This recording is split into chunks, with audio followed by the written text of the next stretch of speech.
It's almost tough to imagine a Bemidji State team without a coach last name Saratori at this Right, point. He's been there right, so long. exactly. Same can be said about our last team that we're going to talk about.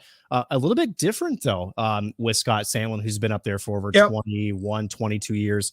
It's been tough for the Yeah. Bulldogs, Pat. And you know what? We hate to see it, honestly. They're 3-7-3 out of the gate. They've lost, I think, well, winless on their last 8. They're 0-1 and 7-1, excuse me. Mm. But this is tough because Yeah. UMD has always been competitive, but the last couple of years, but even more this year, it just hasn't found their way. They haven't gotten the puck luck.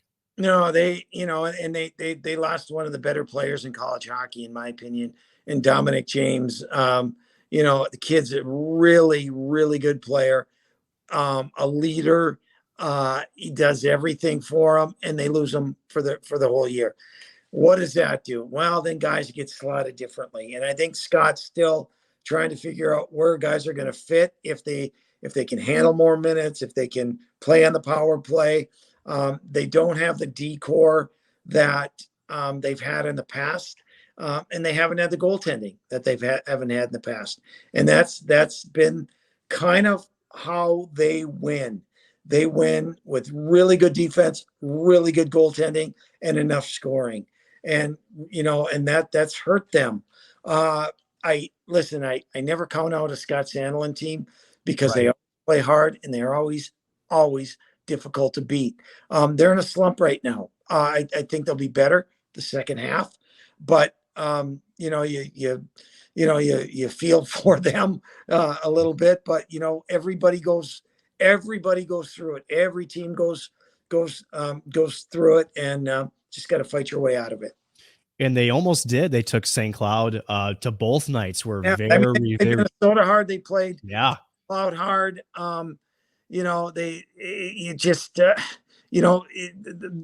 problem is they ended up on the wrong side of the ledger. Yeah. And that happens. So. And Pat, as a player, right, it sort of eats away at the confidence, right? We talk about Sure. how confidence is important, and there were 2 one-goal games against the Huskies, right? You get the sense that, as a player, right, you just need one, right, Yeah. just to kind of reset. Now they're getting a bye week this week.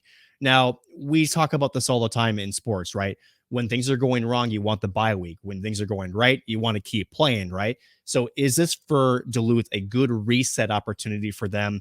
The schedule doesn't get any better. We know how the NCHC goes, but is this the right time to take a step back and maybe just breathe? For sure. I think Scott probably gave him a couple of days off to just get their heads back together, and then you can come into practice and say, okay, time to start anew. Here's how we're going to do it. This is the way we can win games. Start buying into doing this, and no, let's take every excuse that we have and toss it, and that's one way. Scott's been around a long time, and so and has won national championships. He knows how to make it work, and we'll see if he can with that group. Yeah, it's tough. You mentioned Dominic James. How about Wyatt Kaiser in the back end? Yeah. They lost some guys. Yeah. But at the end of the day, like you said, and we've talked about this on other episodes, is if there's one coach that can take what seems to be a puzzle and put pieces together to make it work, Scott has shown to be able to do that. No doubt. And in years past, he's at sometimes put an ultimatum to a squad. Hey, our game is defense. I need you to go back hard through the middle. I need you to make sure we take care of our own end. The offense will come, right? And mind you, speaking of offense, Pat, Ben Steves on the power play, is he just automatic at this point? Yeah, I mean, he's great. So you know what? Like Molinar, get the puck to this guy on the power play because he delivers. And they just need a couple more of those guys to chip in and help out. And but they score 5 goals or 6 goals on Saturday night. 5, yeah. So, yeah, 5. Unfortunately, they gave up one more. 6, yeah. You fix one part, but then the other part goes down, and yeah, they have work to do, and I'm sure Scott will get it figured out.